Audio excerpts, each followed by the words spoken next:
Hello everyone, तपाईहरु सबैलाई Nepal online स्कुलमा स्वागत छ। हामीले कक्षा 2 को सामाजिक विषयबाट केही पाठहरू हेरिरहेका छौं। अहिले चाहिँ हामी युनिट 7 यानि कि इकाइ 7 बाट केही पाठहरू हेरिरहेका छौं। यो भन्दा अगाडिको भिडियोमा हामीले युनिट 7 को पाठ 1 हेरेका थियौं, यानि कि इकाइ 7 को पाठ 1 हेरेका थियौं। हाम्रो लेसन 1 मा रहेको थियो रेस्पेक्ट फर वर्क, यानि कि कामको सम्मान बारे हामीले हेरेका थियौं। हामीले सबै कामको सम्मान गर्न पर्छ भन्ने बारे पनि हामीले त्यो पाठमा सिकेका थियौं। आज हामी चाहिँ इकाइ 7 को पाठ 2 हेर्नेछौं। लेसन 2 मा रहेको छ the proper use of things, यानि कि सामानको उचित प्रयोग। आज चाहिँ हामी इकाइ 7 को पाठ 2 हेर्नेछौं र अब हामी पाठतर्फ जानेछौं। पाठ 2 को शीर्षक रहेको छ the proper use of things, मतलब सामानको उचित प्रयोग। ध्यान दिएर सुन्नुस् है। My name is Dolma. I study in grade 2। I take care of my materials. I write neat and clean in my notebook. I do not mess up my writings. I save my pencil, pen, ink, everything. I do not force my parents to buy unnecessary things. I spend money to buy essential things only. यसमा चाहिँ के भनेको भन्दाखेरि चाहिँ यहाँ चाहिँ डोल्माको बारेमा भनिएको छ है। मेरो नाम डोल्मा हो। म कक्षा 2 मा पढ्छु। म मेरो सामानको ख्याल राख्छु। म मेरो कपीमा राम्रो र सफा लेख्छु। म लेख्नमा कुनै गडबडी गर्दिन। म मेरो कलम, पेन, मसी सबै बचाउँछु। म मेरो आमा बाबालाई अनावश्यक सामान किन्न जबरजस्ती गर्दिन। म आवश्यक सामान किन्नलाई मात्र पैसा खर्च गर्छु। है, यो चित्रमा देखाएको केटी चाहिँ को रहेछ त? डोल्मा है। यहाँ चाहिँ डोल्माको बारेमा भनिएको छ। ऊ चाहिँ डोल्मा रहेछ। डोल्मा चाहिँ तपाईहरु जस्तै कक्षा 2 मा पढ्ने विद्यार्थी रहेछ। अनि ऊ चाहिँ उसको सामानको ख्याल राख्ने गर्दा रहेछ। अनि उसले चाहिँ उसको कपीमा एकदमै राम्रोसँगले सफा लेख्ने रहेछ। यहाँ देख्न सक्नुहुन्छ है। उसले उसको नोटबुकमा राम्रोसँगले लेखिरहेको छ। उसले लेख्दाखेरि चाहिँ जथाभावी कोर्दैन रहेछ, फोहोर पनि गर्दैन रहेछ। एकदम सफा लेख्ने रहेछ। अनि उसले चाहिँ उसको पेन्सिल भयो, पेन भयो, कपी, मसीहरू चाहिँ चाहिने सामानहरू चाहिँ ठीक ठाउँमा राख्ने रहेछ। यहाँ देख्नुहुन्छ है। उसले पेनहरू के राखेको छ त एउटा बक्स ग्लास जस्तो उसमा राखेको छ है। अनि उसले चाहिँ उसका आमा बाबालाई चाहिँ उसलाई नचाहेको कुराहरूलाई चाहिँ किन्नको लागि जबरजस्ती गर्दैन रहेछ। डोल्मालाई चाहिँ चाहिएको कुराहरू मात्रै उसले किन्द रहेछ र त्यसमा मात्रै पैसा खर्च गर्दा रहेछ। हामीले पनि हामीलाई चाहिएको कुराहरूको लागि मात्रै पैसा खर्च गर्नुपर्छ। जस्तै कि हेर्नुहोस् त यहाँ स्टेसनरी आइटम्स है। हामीलाई पेन, कपी भयो, स्केल भयो, इरेजर भयो, यस्तो चाहिन सक्छ नि है। हो, डोल्माले चाहिँ यस्तो उलाई चाहिएको सामानहरू किन्नको लागि मात्रै पैसा खर्च गर्दै रहेछ। यहाँ अब हामी अर्को हेरौँ है त। My name is Suman. I study with Dolma. I share sheet with her. I learned this good habit of carrying things from my friend Dolma. I also use my things carefully. I handle everything with care at school and home. I polish my shoes myself. My parents are happy with my good habits. The teachers and my friends call me self-reliant. है, यहाँ चाहिँ सुमनको बारेमा भनेको रहेछ। अब यसमा चाहिँ के भनेको छ त? म नेपालीमा भन्नेछु है। मेरो नाम सुमन हो। म डोल्मा सँगै पढ्छु। म ऊ सँगै बस्छु। मैले आफ्नो सामानको ख्याल राख्ने यस्तो राम्रो बानी मेरो साथी डोल्माबाट नै सिकेको हो। म पनि मेरो सामानहरू ध्यान दिएर प्रयोग गर्छु। म घर र विद्यालयमा सबै कुरा ध्यानपूर्वक सम्हाल्छु। म मेरो विद्यालय जाँदा लगाउने जुत्ता आफै पोलिस गर्छु। मेरो अभिभावक मेरो राम्रो बानी देखेर खुसी हुनुहुन्छ। मेरो शिक्षक र साथीहरूले म आत्मनिर्भर छु भनेर भन्नुहुन्छ। है, ऊ चाहिँ को रहेछ त? सुमन रहेछ। अनि ऊ चाहिँ कसको साथी रहेछ त? डोल्माको। यहाँ देख्नुभएको चित्र चाहिँ डोल्मा र सुमनको हो। उनीहरू चाहिँ साथी रहेछ, उनीहरू दुईजना एउटै कक्षामा पढ्ने भनेपछि कक्षा 2 मा पढ्ने विद्यार्थी रहेछ उनीहरू दुईजना चाहिँ। अनि सुमन र डोल्मा चाहिँ एउटै सिटमा सँगै बस्ने रहेछ। अनि सुमनले चाहिँ यस्तो राम्रो बानीहरू, आफ्नो सामानको ख्याल राख्ने बानीहरू चाहिँ डोल्माबाट सिकेको रहेछ। हामीले पनि कति धेरै कुराहरू हाम्रो साथीबाट सिक्ने गर्छौँ है, हो उनीहरूले पनि एकअर्काको कुराहरू सिकेको रहेछ। अनि सुमनले चाहिँ आफ्नो जुत्ताको पोलिस आफै गर्ने रहेछ। यहाँ देख्नुभएको छ है, पोलिसिङ सु भनेर विद्यालय जाँदा लगाउने जुत्ता ऊ आफै नै पोलिस गर्दा रहेछ। यस्तो राम्रो बानी देखेर चाहिँ उसको आमा बाबा पनि ऊदेखि निकै खुसी हुनुहुँदा रहेछ।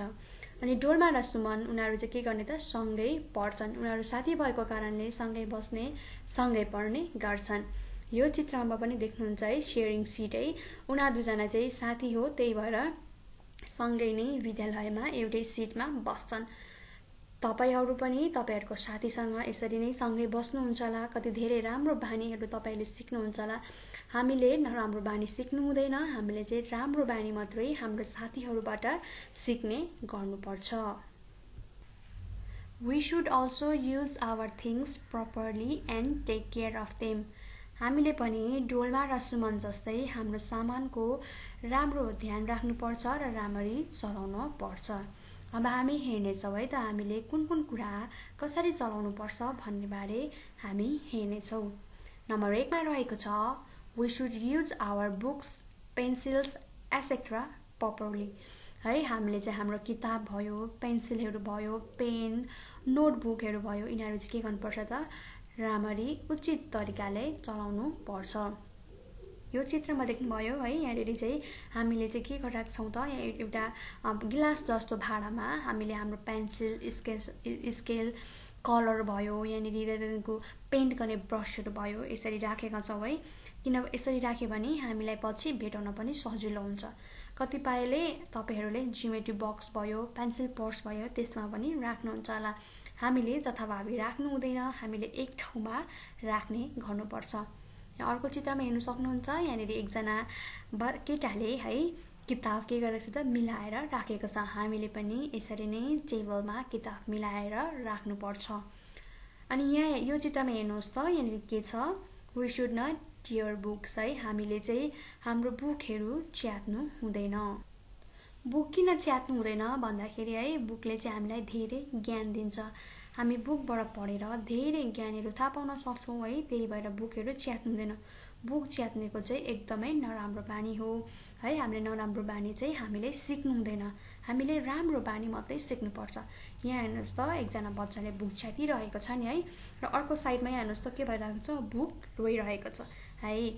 हामीले चाहिँ बुकहरू कहिले पनि च्यात्नु हुँदैन। दोस्रो रहेको छ, we should take care of our school uniform and other clothes. हामीले हाम्रो विद्यालयको ड्रेसहरू भयो र अरू घरमा बस्दा लाउने अथवा बाहिर हिँड्ने कपडाहरू भयो, तिनीहरूको ख्याल राख्नुपर्छ।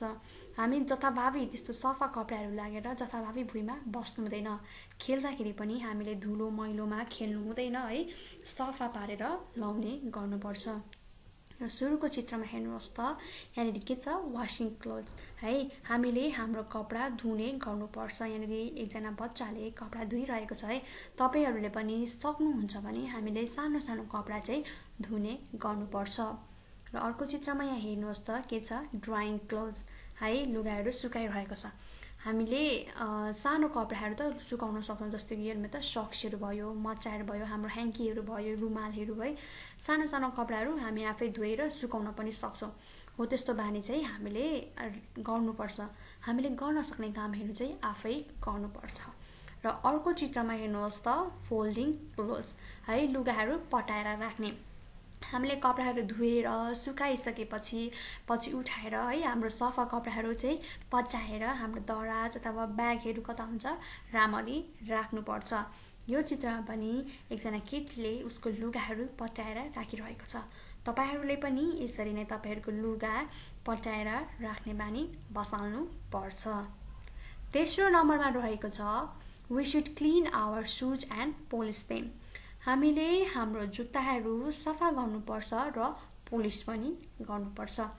यो पोलिस गर्ने काम त हामी आफैले गरिहाल्छौँ है। सुरुमा रहेको छ क्लिनिङ सु है। यहाँनिर के छ, जुत्ता सफा गरिरहेको, धोइरहेको छ है। हामीलाई जुत्ता एकदमै महत्त्वपूर्ण छ है। योभन्दा अगाडिको भिडियोमा पनि मैले जुत्ता किन महत्त्वपूर्ण छ भनेर पनि भनेको थिएँ। जुत्ता लगाएर हिँड्दाखेरि हामीलाई इन्फेक्सन हुनबाट जोगाउँछ है। जुत्ता लगाएर हिँड्दाखेरि हामीलाई हिलो माटोमा भयो, ग्राउन्डमा भयो, ढुङ्गाहरू भएको ठाउँमा भयो, हिँड्नको लागि के हुन्छ त, सजिलो हुन्छ। त्यही भएर चाहिँ हामीले हाम्रो जुत्ताहरूको ख्याल राख्नुपर्छ, आफै पनि सफा गर्नुपर्छ। हामीले धेरै हिलो मैलोमा चाहिँ हिँड्नु हुँदैन है। र अर्को रहेको छ चित्रमा पोलिसिङ सू। हामीले विद्यालय जाँदाखेरि लगाउने जुत्ताहरू आफै पनि पोलिस गरेर लगाउन सक्छौँ। जुत्ताहरू सफा गरेर लगाउनुपर्छ, किनकि यो चाहिँ के हो त, एउटा गुड ह्याबिट पनि हो। चौथो नम्बरमा रहेको छ we should clean our rooms. हामीले हाम्रो कोठाहरू सफा राख्नुपर्छ। विद्यालयको कोठा होस् अथवा आफू सुत्ने कोठाहरू होस्, सबै सफा राख्नुपर्छ। यो सुरुको चित्रमा देख्नुहुन्छ, यहाँनिर दुईजना साथीहरू मिलेर के गरिरहेछ त, कोठा सफा गरिरहेको छ। अर्को चित्रमा हेर्न सक्नुहुन्छ, यहाँनिर के छ, बेडसिटहरू मिलाइरहेको छ, यहाँनिर भुइँ सफा गरिरहेको छ। र अर्को चित्रमा पनि हेर्न सक्नुहुन्छ है, यहाँनिर पनि दुईजना बच्चाहरूले मिलेर भुइँहरू सफा गरिरहेको, उनीहरूको घरहरू सफा गरिरहेको छ। तपाईँहरूले पनि तपाईँहरू सुत्ने कोठा होस् अथवा तपाईँहरूको विद्यालयको कक्षा कोठा होस्, आफैले सफा गर्नुपर्छ। यदि त तपाईँहरूले सफा गर्न सकिहाल्नुहुन्छ, हामीले फोहोरहरू उठाउनको लागि भयो, बढाल्न भयो, पेपरहरू डस्टबिनमा हाल्न सक्छौँ है। त्यसरी चाहिँ हामीले हाम्रो कोठा र कक्षा कोठाहरू चाहिँ सफा गर्न सक्छौँ। कोठाहरू सफा गऱ्यौँ भने चाहिँ हामीलाई नै राम्रो, हामीलाई नै फाइदा हुन्छ, किनकि फोहोर कोठामा बस्यो भने हामीलाई रोगहरू पनि लाग्न सक्छ। त्यही भएर कोठाहरू सफा गरेर बस्यो भने हामी हेल्दी पनि हुन सक्छौँ। पाँचौं नम्बरमा रहेको छ we should buy necessary things only. हामीले चाहिँ हामीलाई चाहिएको कुराहरू मात्रै किन्नुपर्छ, आवश्यक परेको कुराहरू किन्नुपर्छ। अनावश्यक कुराहरू चाहिँ किन्नु हुँदैन। नचाहेको कुराको लागि हामीले हाम्रो आमा बाबालाई पैसा दिनु भनेर जबरजस्ती गर्नु चाहिँ हुँदैन। त्यो चाहिँ एकदमै नराम्रो बानी हो। अब हामीलाई के चाहिन्छ त है, हामीलाई खास गरी चाहिने भनेको चाहिँ स्कुलमा पढ्दाखेरि चाहिने कुराहरू भयो, जस्तै कि कपी, कलम, इरेजर, स्केल, मसी, यस्तो कुराहरू चाहिँ हामीले हाम्रो आमा बाबालाई किनिदिनु भनेर भन्नुपर्छ। र हामीलाई चाहिने कुराहरू हामीले हाम्रो आमा बाबालाई माग्यौँ भने उहाँहरूले किनिदिनुहुन्छ, तर हामीले नचाहिने कुरामा चाहिँ जिद्दी गर्नु हुँदैन है। यहाँ चित्रमा हेर्नुहोस् त, बाइङ बुक्स है, यहाँनिर बुक्स किनिरहेको छ। आमा बाबाले हामीलाई बुक्स किनिदिनु, कपी किनिदिनु भन्यो भने कहिले पनि नाइ भन्नु हुँदैन है। तर हामीले चाहिँ चक्लेट किनिदिनु, बिस्कुट किनिदिनु भनेर घमण्डी चाहिँ कहिले पनि गर्नु हुँदैन। हामीले चक्लेटहरू त खानुपर्छ, तर त्यति धेरै चाहिँ खानु हुँदैन। यो 5वटा पोइन्ट त थियो हामीले हाम्रो सामान अथवा कुन सामानको ख्याल कसरी राख्नुपर्छ भन्ने बारे थियो। अब हामी सम्मरीतर्फ जानेछौँ। आज हामीले यो पाठमा के पढ्यौँ त भनेर फेरि सरसर्ती एकपल्ट हेर्नेछौँ। सुरुमा हामीले हेर्यौँ story about Dolma's and Suman's habit of using things properly है। हामीले चाहिँ डोलमा र सुमनको बारेमा छोटो हेर्यौँ।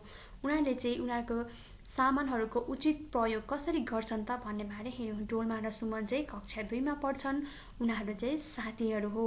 उनीहरूले चाहिँ उनीहरूको सामानको ख्याल राख्छन्, जुत्ताहरू आफै पोलिस गर्ने गर्छन् है, कपीमा राम्रोसँगले लेख्छन्, पेन भयो, कपी भयो, इङ्कहरू भयो, उनीहरू चाहिँ बचाएर राख्छन्। अनि आफ्नो अभिभावकलाई चाहिएको सामानहरू मात्रै किनिदिनु भन्छन्, नचाहिएको सामानमा उनीहरू चाहिँ पैसा खर्च गर्दैनन् है। त्यो भनेको एकदमै गुड ह्याबिट हो। हामीले पनि गुड ह्याबिट सिक्नुपर्छ, ब्याड ह्याबिट चाहिँ सिक्नु हुँदैन।